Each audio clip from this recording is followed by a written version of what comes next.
Hi! Welcome back to my channel. We are in 2017 and this is the very first video that I'm putting out on this channel in this year. Before we get started, if you are new to my channel, hello, welcome to my channel. Please click that subscribe button and also click that bell icon right next to the subscribe button because that's just how YouTube rolls now. So I was in a chatty mood and I asked you guys on Snapchat and Instagram if you'd like to see a story time video or a video on how I plan my travels. And you guys requested for that, and let's get started.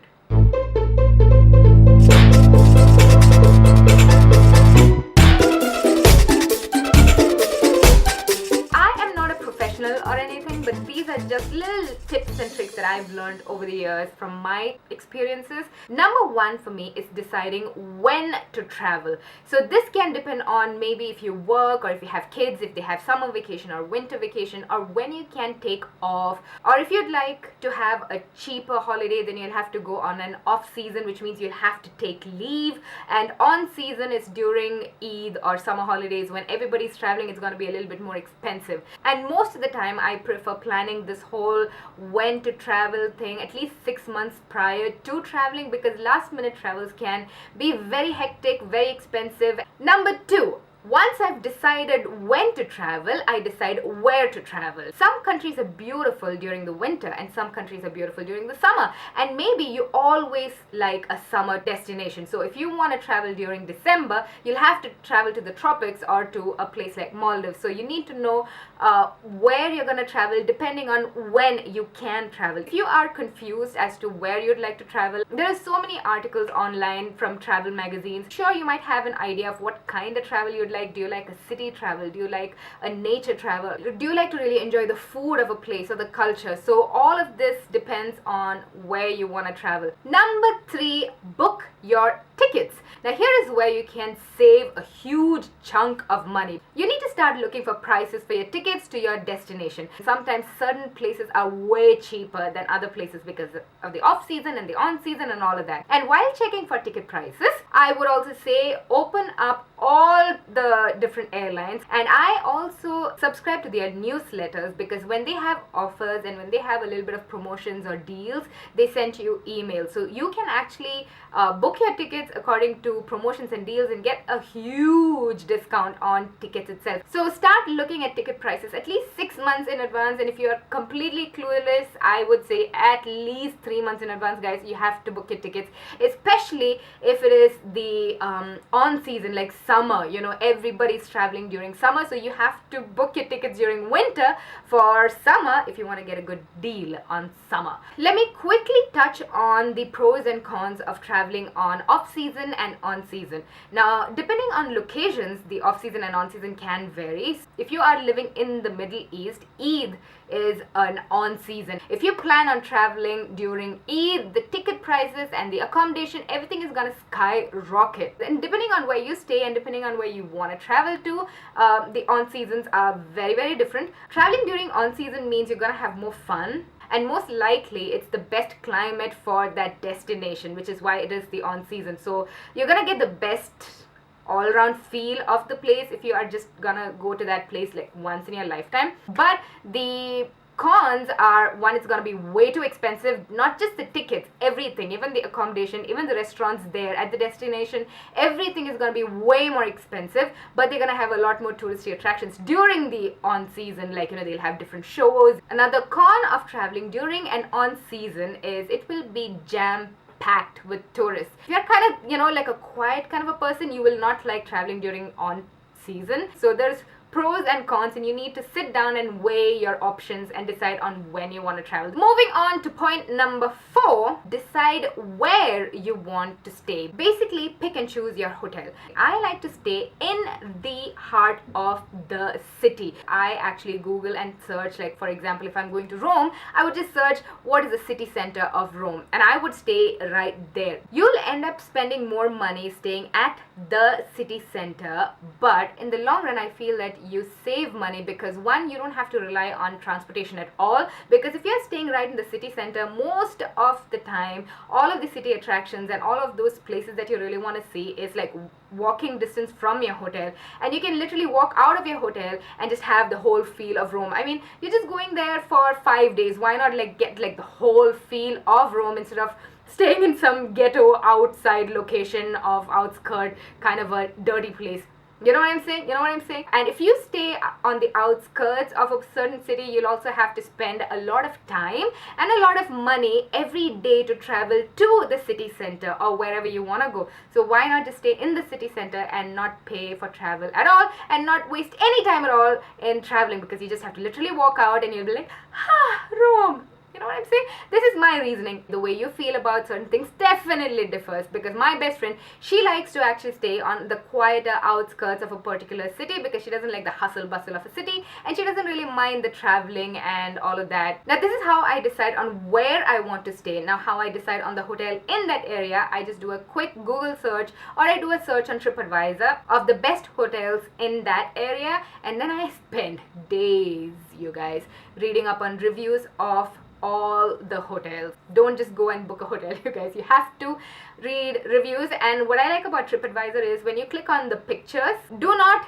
check the hotel pictures, because obviously they'll put like highly photoshopped and amazing pictures of the property. But if you click on the traveler photos, you actually get to see the actual look of the place and the bathroom and the bed, and you know, if they have any bed bugs or whatever it is.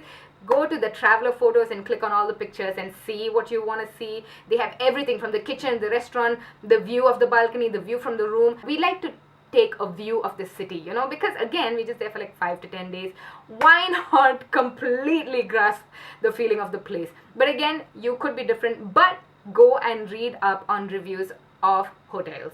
Number 5, start planning your itinerary. I know a lot of people just book tickets to a place and just fly and then decide on what they want to do. That's an amazing way to relax and unwind. But the way I like to travel is I like to plan out each and every single day of mine. First of all, plan on how many days it's possible for us to travel. We also get homesick after 7 days, so we kind of try to keep it at a 7 to 10 day or even like a 3 to 4 day mark. I open up Google and I open up Pinterest. Once again, if you're talking about Rome, I click Rome or things to do in Rome, and I go through Pinterest, and all the pictures on Pinterest I spent sometimes even days, you guys, sometimes even weeks. And I have a notebook in which I write down the things I want to do from all the options that comes up on Pinterest and on Google. And then I print out a map of the city, and then I try to figure out which activity is close to each other, and I try to put those things together on one day, you know, so we're not like wasting time traveling up and down the city